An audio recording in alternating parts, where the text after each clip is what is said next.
नमस्कार.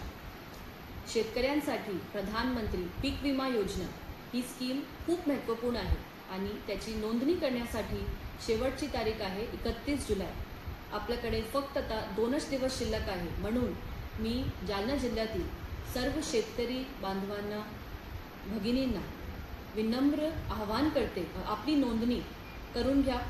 आपल्याला याच्यासाठी 3 ऑप्शन्स उपलब्ध आहेत. पहला ऑप्शन आहे ऑनलाईन पोर्टल प्रधानमंत्री फसल बीमा योजना PMFBY. इथे जाऊन तुम्ही त्याची नोंद करू शकत आहे. दुसरं आहे आपल्याकडे जवळचे बँक केंद्राला ही सुविधा उपलब्ध आहे.